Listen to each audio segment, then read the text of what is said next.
Hi, welcome to Cruise Control with David, and today we're going to be looking around cabin 9222 on Ambassador's Ambition. Now this is a balcony cabin, and the balcony cabins are situated at the rear of the ship, and they are the only cabins with a balcony that are not in the suite category. So if you're looking for a balcony cabin but don't want to pay money for the suite, then have a look at these guys. Now, as you can see, it's a pretty traditional style cabin. The ship was built in the 90s, so there is a lot of use of wood paneling, but the balcony does have a nice space outside.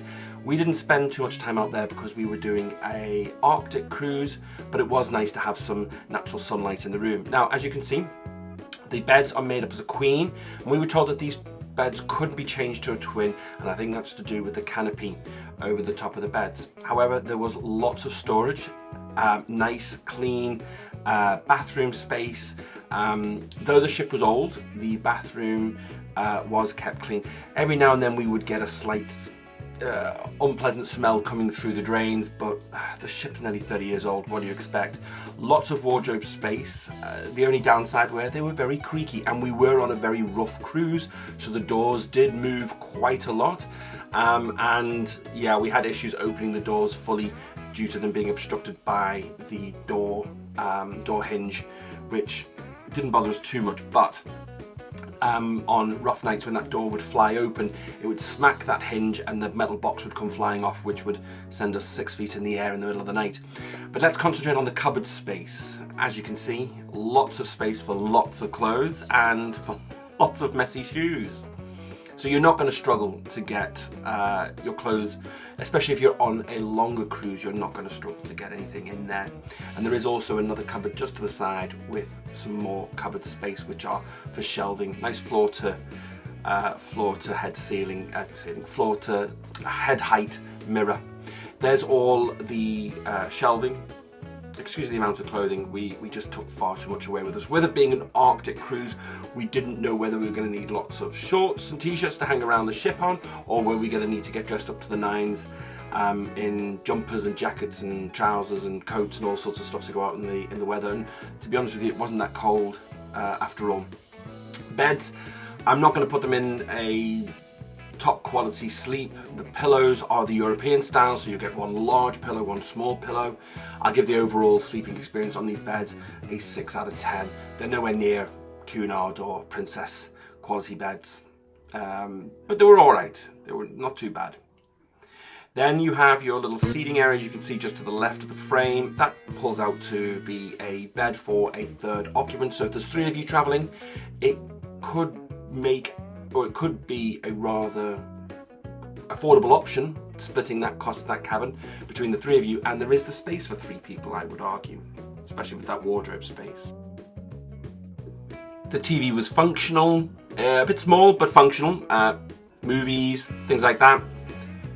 Now, tea and coffee making facilities, the usual Thai food tea, Nescafe coffee, nothing special, and it just gets topped up on a daily basis.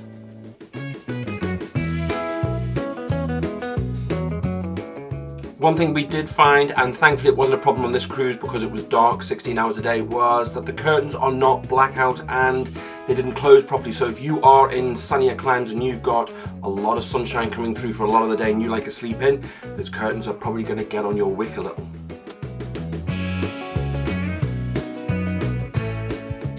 Decent vanity area, lots of plugs. Do you know one thing about this cabin?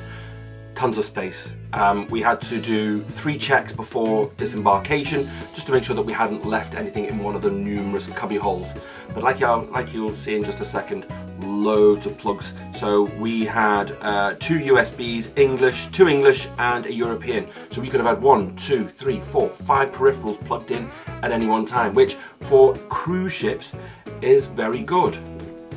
Let's head on outside. Now you can see that the latch attaching the door to the frame is not the best quality, and there were a couple of nights, I will be honest with you, where I was worried that that door was just going to fly open and we were going to have thunderstorms and all sorts coming in to greet us in the cabin. However, the door never became unlocked or unhinged.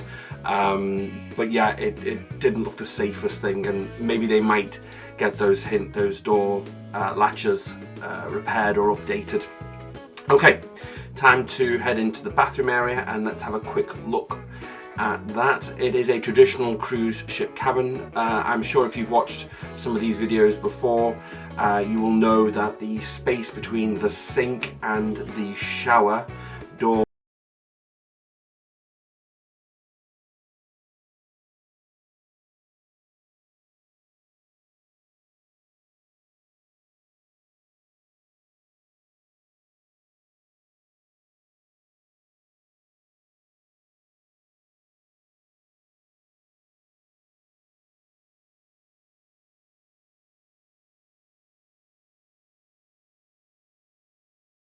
and that seemed to clear it up for a couple of days. Water pressure was decent, both in the sinks and in the shower. So let's have a quick look inside the shower.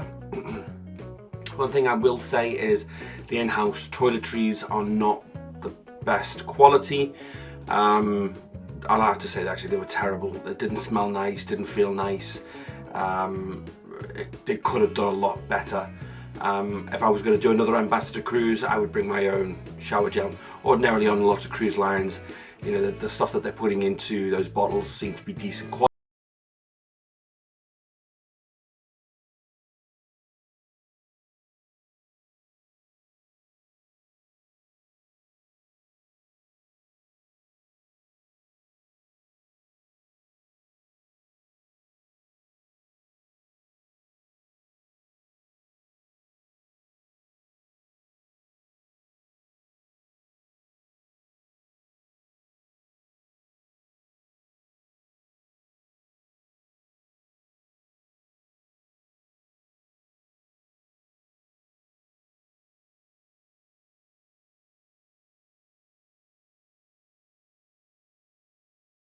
Towel quality was terrible, very rough, small towels. You know, I'm not the biggest guy on earth, and I couldn't get the towel to wrap around my waist without potentially exposing a good proportion of my thighs, to be polite. One thing I forgot to mention is the cupboard space above and below the TV on that corner unit. Inside the top area is the safe, and below was just more storage area. So we just ended up putting a lot more clothes in there. So it's your average safe. You can get an iPad in there. We got a full-size iPad. Doubt you'd get anything bigger than that, like a laptop. And then below, yeah, more storage space just to put more clothes. So I hope you have enjoyed this little whistle-stop tour around Ambassador Ambition's balcony cabins. Please remember that these cabins are all at the back of the ship, so if you don't mind the movement, and if you're on a rough weather cruise, there is a lot of movement. This ship was not built for ocean going voyages. She's very much a Mediterranean cruise, so just remember that. But if you don't mind that and you want to have a balcony cabin without paying for a suite, this might be a good pick for you. See you soon, guys.